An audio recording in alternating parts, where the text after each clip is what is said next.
Straight to the finish. Oh my God! Unbelievable! Oh Whoa!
Right here. I'm sure you saw when Conor was doing he did that interview ringside during the Anthony Joshua fight, and they said, "Who are you gonna fight next?" And he said your name, but he kind of said it like, "I have to do this." He didn't really want to do it.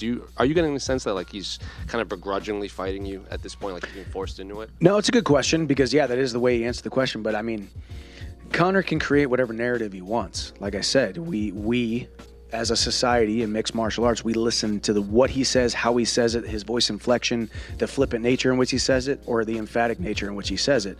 So we can read between the lines. But ultimately, yeah, I mean, maybe he realized, well, I decided to do this reality show against this guy that I hope I don't want to fight, or I hope I don't have to fight. And then it turns out, okay, well, now I kind of agreed that I was going to fight this guy, and now I kind of look like a sissy if I back out from fighting said guy.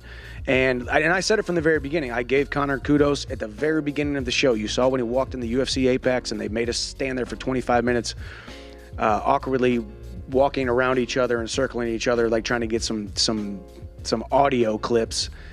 I said, I respect you for coming back and agreeing to fight me, because I'm not an easy fight. You know I'm not an easy fight. The entire world knows I'm not an easy fight for anybody, let alone you. So I respect him for coming back and fighting me. And yeah, I mean, I think he might have a little bit of second thoughts here and there. There's some easier fights for him to take, but we'll see what happens. Are you checking the USADA pool at all?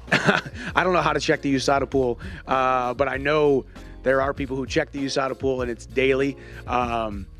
You know, that whole situation is very interesting to me. You know, I got a lot of different thoughts on it. You know, ultimately, like I said, I signed with the organization in September of 2020, and I could have fought October of 2020.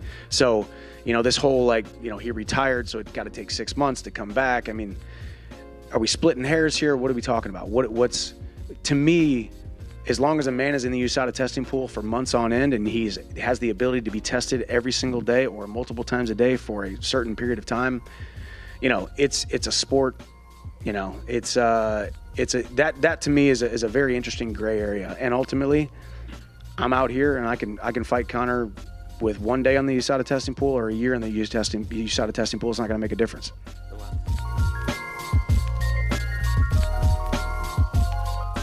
And the last one for me, I do have to ask. It seems like you did your part, and if Sean does his part in the main event, he said it himself, like he wants you first. So is that what you want next for your career? I mean, if he wins, we fucking go. I beat his ass again. Sean O'Malley already said this, and everybody knows this, that he said that if he wins, he wants to do his first title defense against you.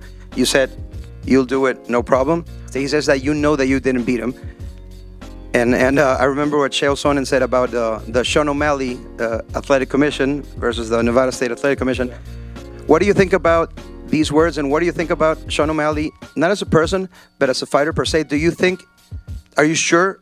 What do you, if you could beat him again? About Sean O'Malley? Yeah, hey, my career keeps going forward, keeps going, and whatever happened in the past stays in the past. Before one thing.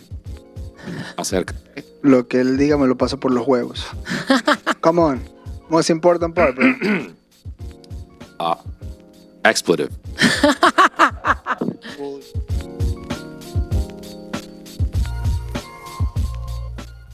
Yeah, right now I'm just happy. You know, it was hard fought, obviously, a good fight, a good test for me. I think that although it wasn't like the finish that I wanted, it wasn't the submission that I wanted, I continue to prove myself. You know, I continue to prove that I have all the tools. You know, I'm not just a submission expert. I can go the distance. I've proven that the last 2 fights. I mean, say what you want about GM3, the dude's got fucking 60 fights, you know? Like, for me to go in there with, like, 15 total rounds ever fought against a guy that's been around forever, I continue to prove myself, you know? I continue to prove that I'm here to stay in the UFC, and especially, you know, on the 5th fight of my contract, I continue to prove that. And were you nervous at all when you heard split decision? Yeah.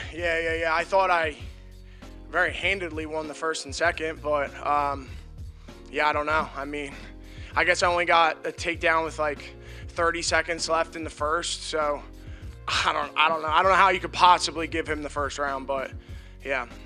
And then as far as what's next, I mean, you've been calling out a certain someone. Yeah. Does everything still remain the same? I know you got to go talk to your camp and everything. Yeah. I mean, Bo can only run for so long, you know. There's other guys, though, that I want in the meantime. I want to get in the cage as often as possible. I don't do well with long layoffs. I mean, it's been 8 months since I fought, and that wasn't the UFC's fault. You know, they booked me, and I had to pull out with an injury, but nonetheless, I want to fight as often as possible. I do better when I'm active. Like, I don't do very well with long layoffs. And to ask another Bo Nickel question. Yeah. Obviously, you guys both come from a high-level wrestling background. Yeah. Is it personal? Because it seems a little personal. I think, not like personal. It was personal. You know, when he said, like, oh, no one's got 10% of my grappling, like, that's when I was like, that's weird. And then everyone was saying, you know, nobody wants to fight Bo Nickel. And I'm like, what are we talking about here? Like, I've asked for him 3 times. And so it was, but now for me, it's always been, I'm a grappler, and he's a Dan Hodge trophy winner. So for me, that's like, dude, that's the Heisman of wrestling if you don't follow college wrestling. So that's something I want a piece of, you know? So it's personal to me. I don't know if it's personal between the 2 of us, but we can get personal. Shit, we get real personal.